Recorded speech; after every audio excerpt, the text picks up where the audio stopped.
What's up, you questions? guys? Nah, I'm all good. What's up, you guys? My name's Austin Martin, and welcome to another one of my Generational Gap Lives. These are where I'm asking and interviewing real people and finding out the real communicational issues that people struggle with and giving real-time feedback and strategies to help fix them. So today I have a really special guest, really dear to my heart. Last week I had my aunt on, but I have someone very, very, very special. I have my grandma. Now, my grandma, I'm not going to speak too much. I'm going to let her introduce herself and give her a little spiel. But my grandma's done a lot for me throughout my life. She's been there for a lot of big moments. And unfortunately, I haven't had too many grandparents. So my grandma right here means a lot to me. And she's a big reason as why I took my gap year. So I'm excited to be here with her. It's a pleasure to interview her tonight. And I'm going to let you introduce yourself. As my grandson, first of all, I'd like to thank you so much for having me on your program today. And I'm very proud of you and what you're doing and what you've accomplished so much. And I hope this gap year will fulfill your what you're striving for. It's just a privilege to have you and the rest of my grandkids. I'm very proud of you. You're a very intelligent, handsome young man. And I'm just I can't say anything more than that how proud I am and how blessed. It is a blessing to have young grandchildren at his age and the things that he's accomplished at his age and being just something that the whole family is just enjoying having him as a grandson. So thank you again, Austin, for having me on this program. I'm a little nervous, but I'm going to do my best. It's all good. I'm a little tired too. So is there anything you want to say specifically about yourself before we start, or is that all you want to say? No, I'm a child of God. I believe in my Lord and Savior. I am saved, sanctified, and filled with the precious Holy Ghost, as we always say. But this is true in my life, and I try to live the life that I speak about. I try to emulate Jesus and follow His teaching. Other than that, you can't. No, that's it. I love the Lord. And I thank Him for blessing me with the family. Today is December the 20th. My husband passed away 41 years ago today. And so I've been a widow that long. And my children have not. I had two children. Our oldest one is Latasha. And our son is Mark. They've I adore them and they adore me. And I just thank God that God blessed me with children.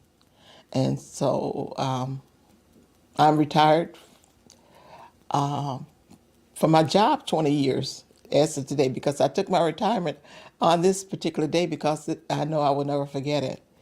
So that's a little bit more all I have to say about myself, unless you want to ask me some questions about my life.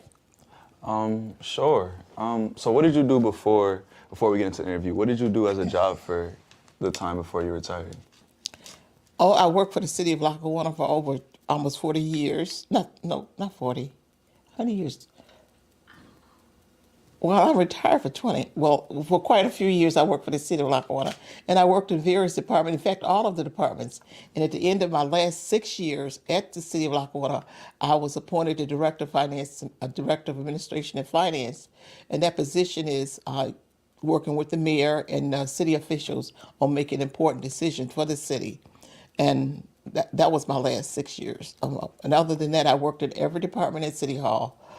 From the Treasury Department, the Taxation Department, Comptroller's Office, the Mayor's Office. I worked in several offices, so I did know exactly how those departments operated. And knowing all of that, that's how I got to be. The mayor felt that I should be. She appointed me as Director of Administration and Finance. And did you enjoy it? Yes, I did. I mean, there was some struggles at first when I first started, because I was the first minority, I should say African American woman that held this position of Director of Administration and Finance. Also, I was the first African American woman that worked in the administrative office at City Hall. I had a lot of support from our first black council, Mr. Adolph Overton, and his wife. They supported me. In fact, he was the one that recommended me to go and apply for the position at City Hall at the time. So I had my ups and downs because it was a struggle at some time being the first African American female working in that position. But through the years, I got to know quite a few people. They found out exactly who I was, and they always told me, say one thing about Annie Swygert, she remained the same all the years that I was there. So I was just being Annie Swygert all the years that I was there. They got to know me, I got to know them, and things changed a little bit. Well, that's definitely an interesting experience, and I hope that we can do an interview talking a little bit more about your life sometime in the future. But to keep time not too long, I know earlier you said that God was very important for you, and it's important for our whole family, and faith's something that we wear on our sleeves outwardly. So my first question for you is, what do you think are some of the main struggles that the church has with communicating with younger people? Well, I can speak for my church. I can't speak for all of the churches because I know in this particular time, in this season, we're finding that most churches are losing their teenagers. Why? Because of communication. Um, the programs that they're offering are not what the young people are looking for. So they finding these, and then they bring this thing into the church that they didn't do when I was a young person. But again, I really can't tell you why we're losing the young people in church.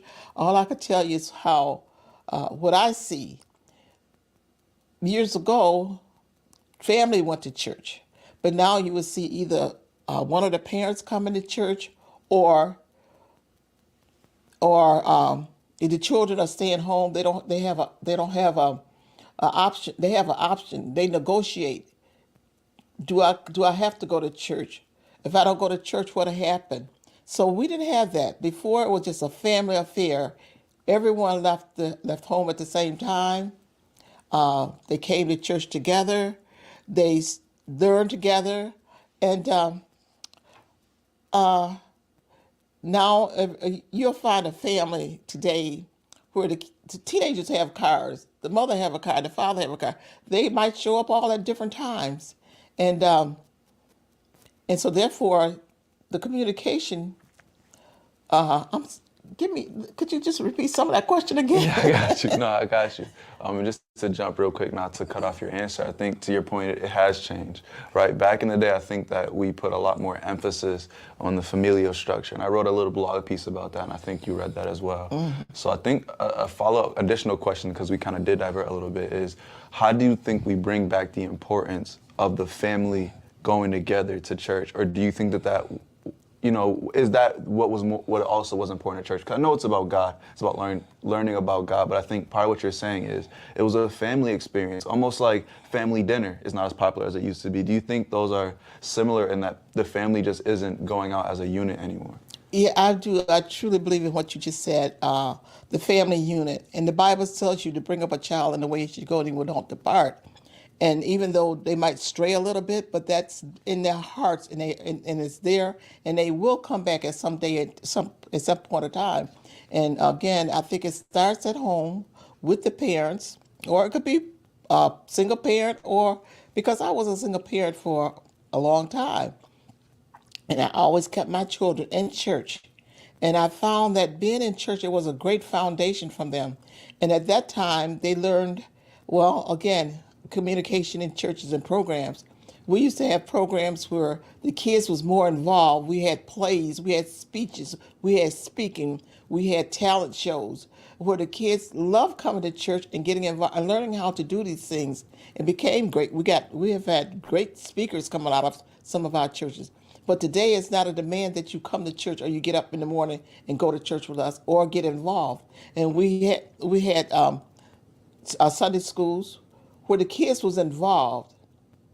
Now, I notice in most Sunday schools, what they do is they just talk to the kids, and the kids sitting there looking at them and having them getting involved structurally.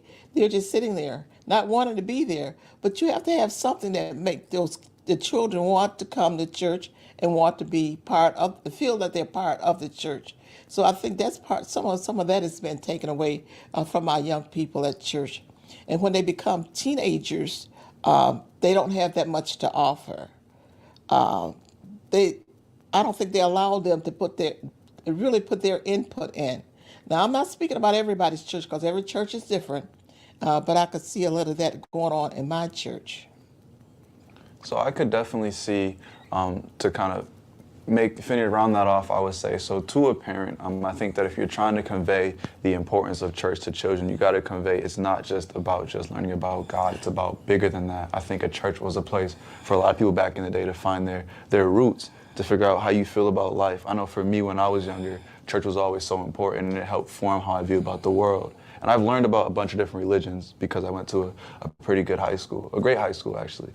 So I learned about a lot of religions, but I think that church, at least for me and my faith, helped me kind of form the world. So I think if we can get back to the days of conveying that, I think that would allow a lot more people my age to go to church, because to your point, it does feel like a very big disconnect. But my last question relating to this is, I could see a lot of pushback from people in the church because there's a lot of traditionalists, right? People, meaning that people who want to keep things the way they are.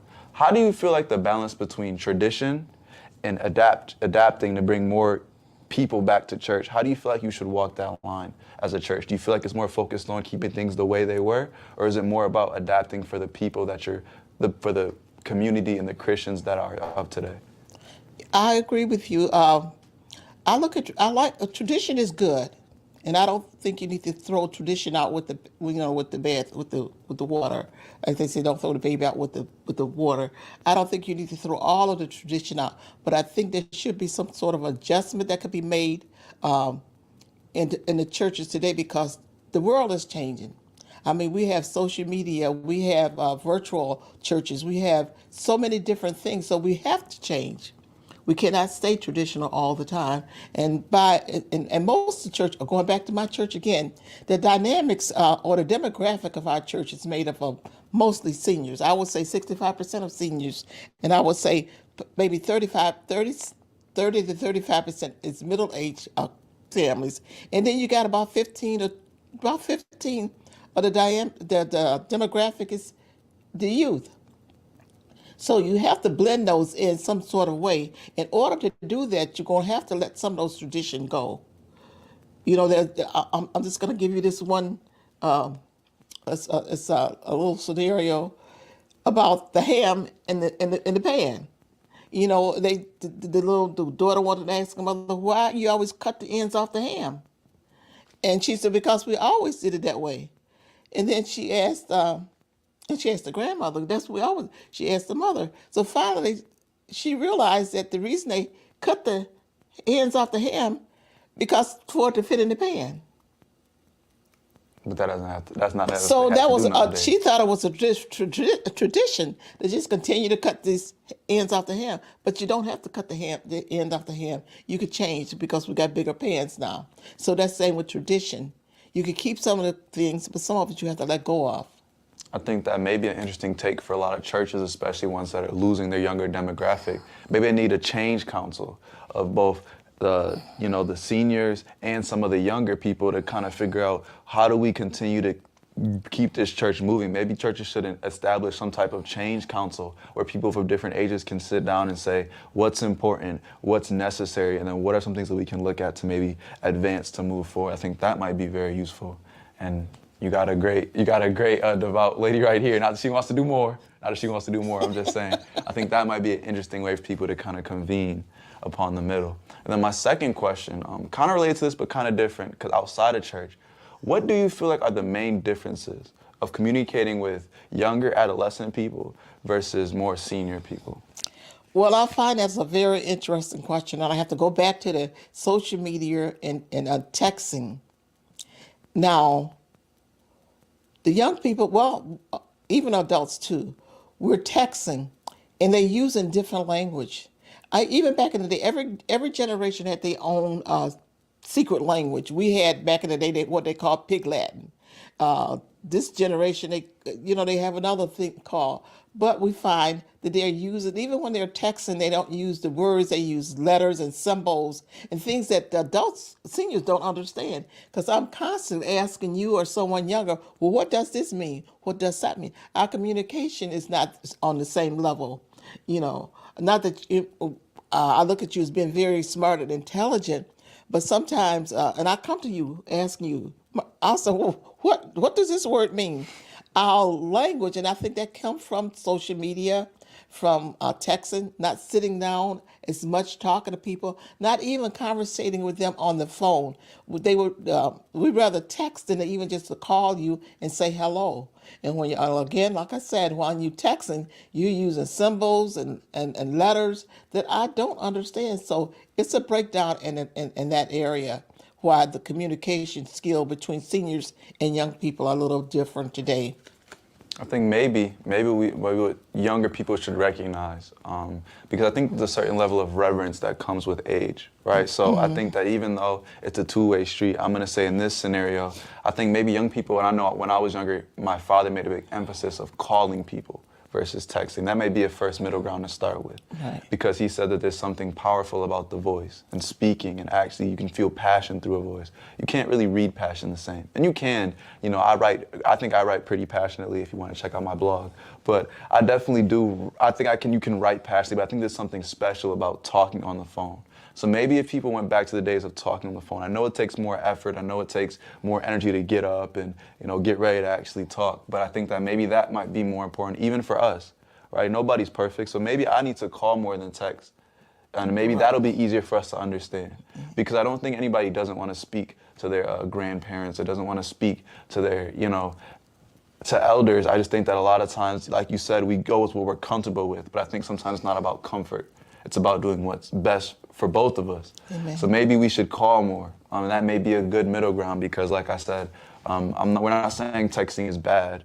We're just saying that sometimes the slang gets confusing through the text, and sometimes it's way easier to just, hey grandma, I just want to say how you doing today. That may be a lot easier people to connect with.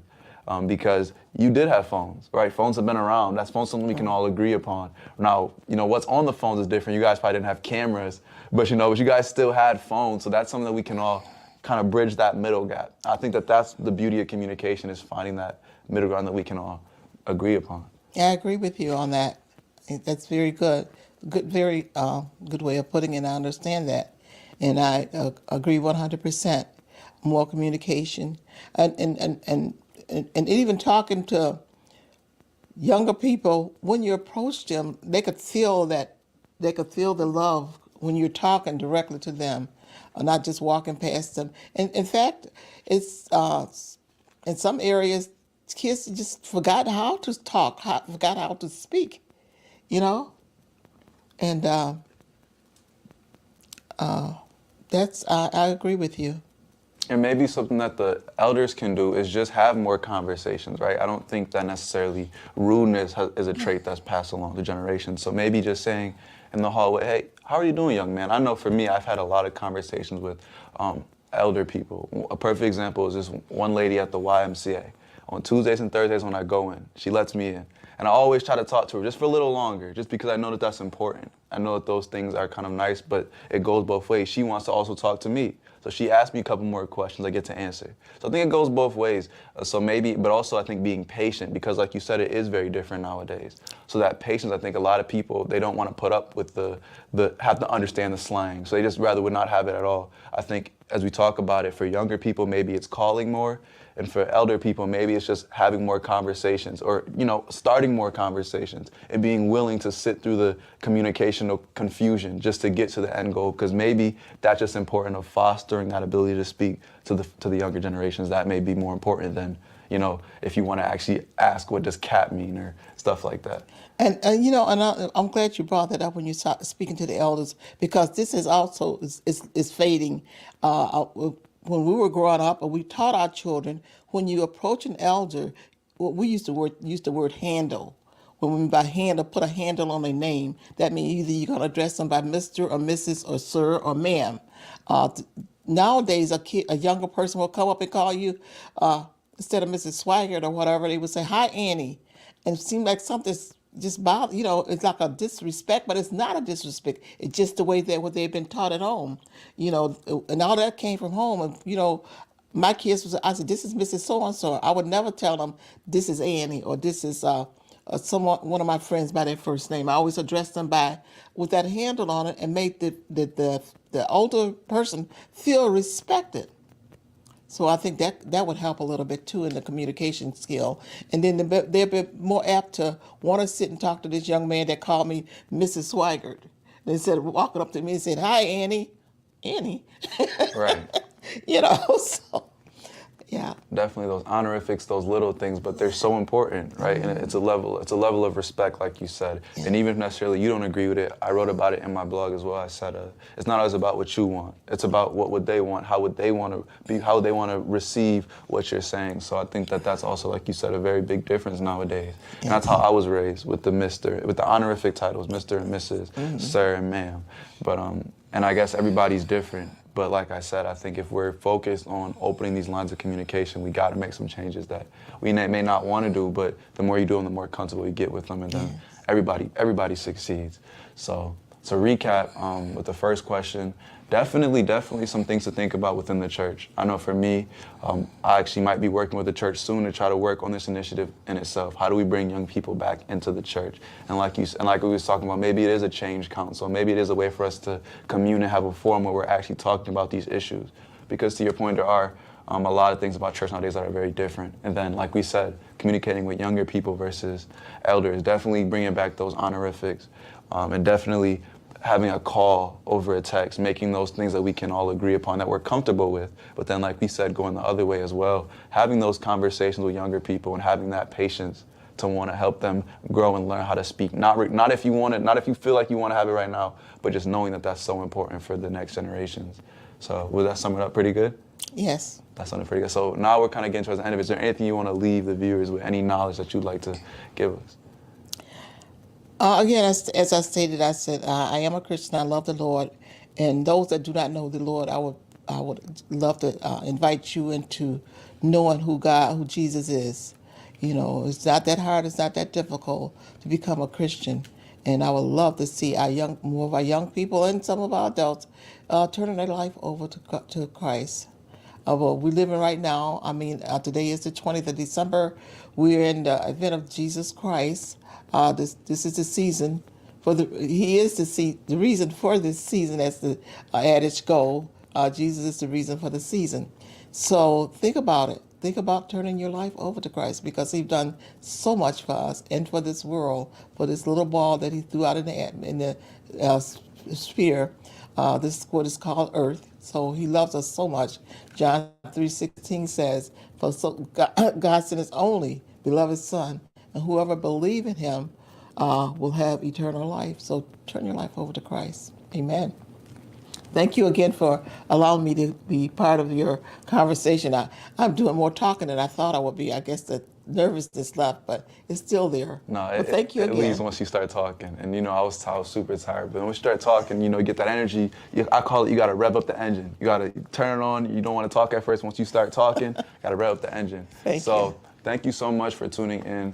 It was a pleasure to have you guys here. It was a pleasure to have my grandma here. It's an honor. And I want to say, be sure to follow me check me out on LinkedIn if you enjoyed. I'm trying to get to 150 so I can go live on my LinkedIn.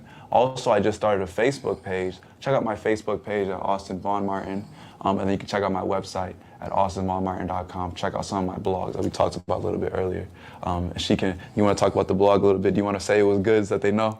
Yes, my grandson Austin here is an excellent writer, and in fact, I told him instead of blogging, he needs to write a book. He is, and I would be the first one to buy it, and you would too. So just check out his blogs; they're very interesting. They make a lot of sense. They're just wonderful. Again, you are an excellent writer. I appreciate it. So check out the blog.